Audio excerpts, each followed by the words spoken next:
Marvel just dropped the trailer for Avengers 4, and we've combed through it to find the most interesting and nerdiest info just for you. Let's kick things off at the end with the reveal of the title, Avengers Endgame. Now, Endgame is a term that's been mentioned twice before in past Avengers films. The first time was in Age of Ultron when Captain America and Tony Stark had the following exchange, which seems a bit more poignant now. We can bust arms dealers all the livelong day, but that up there, that's the Endgame.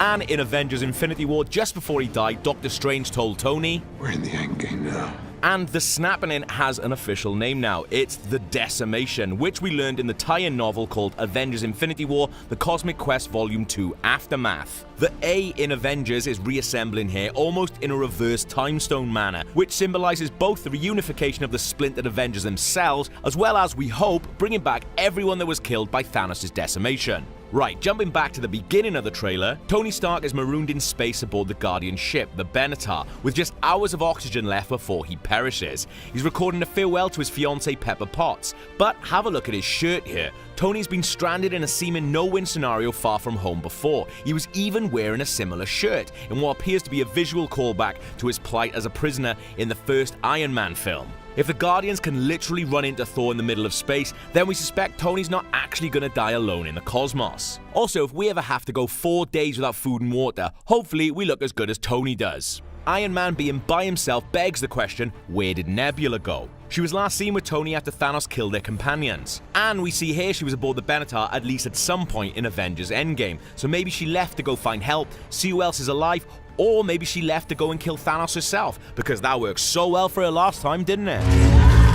The Marvel Studios logo gets a pretty savage treatment here. Not even the studio was safe from Thanos' decimation. We see Thanos on the planet we saw him on at the end of Infinity War. In case you forgot, he won at the end of Infinity War, with the film ending in the sort of blissful tranquility usually reserved as the hero's just reward. Thanos apparently has no more need for his helmet and armor now, and he's turned them into a nice little scarecrow. But scarecrows are meant to, scare things off. So is this just for decoration, or is he actually expecting company? The Scarecrow scene is also a nod to 1991's Infinity Gauntlet comic, where Thanos has retired from villainy and is tilling the fields on a remote alien world.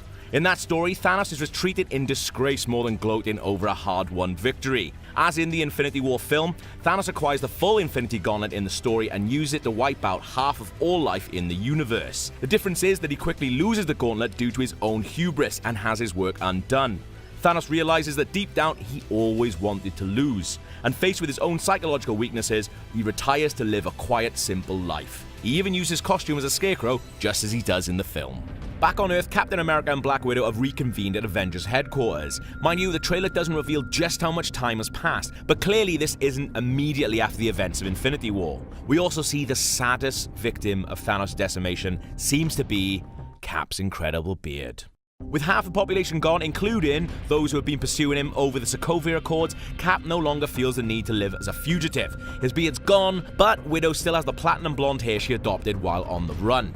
Here we see Bruce Banner accounting for allies who've gone missing, Scott Lang, Shuri, and Peter Parker. We know Peter was a victim of the decimation, and we'll get back to Scott in a minute, but it wasn't clear from the end of Infinity War what happened to Shuri. Seeing as how the Avengers were in Wakanda when Thanos snapped, then maybe Shuri did indeed perish along with her brother T'Challa. Or perhaps she immediately went off on her own to deal with matters. Maybe she sought out an ally in this fella. He might not have been in Infinity War, but it turns out Hawkeye is alive and well, unlike these guys. Clint Barton appears to have adopted a new guise in the vein of his Ronin character from the comics, and given that 1,000-yard stare of his, we're assuming his family was sadly among those slain by Thanos. Here we see Cap still carries a photo of Peggy Carter with him, which suggests maybe something bad is going to happen to him, because if there's anything war films have taught us, it's the trope that any soldier who looks at a photo of his sweetheart is not long for this world. Hi, is anyone home? This is Scott Lang. And now finally Scott Lang has arrived at Avengers headquarters in New York, and he's got Lewis's van. The last time we saw Scott at the end of Ant-Man and the Wasp, he was trapped in the quantum realm, with his allies back on the parking garage roof turned to dust. Somehow he's escaped the quantum realm, so maybe his pal Luis came back and heard his cries over the radio. The Scott drove from San Francisco to New York would mean that at least several days have gone by since the endings of Infinity War and Ant-Man and the Wasp. More importantly, remember there's a quantum realm mini-machine in the back of Luis's van, so now the Avengers have another superhero ally and a technological means at their disposal to perhaps undo the devastation Thanos wrought. With no Sorcerer Supreme on hand or Infinity Gauntlet of their own, the Quantum Realm is likely the best and maybe only way the Avengers can finally defeat Thanos. Can you buzz me in? That's the most interesting stuff we caught in the first trailers for Avengers Endgame. Let us know your hopes, fears, dreams for the film in the comments below. For more in-depth nerdery from the MCU, check out our breakdown of the latest trailer for Captain Marvel, and enjoy our theory on how the Quantum Realm could lead to the Avengers recovering everyone who was dusted.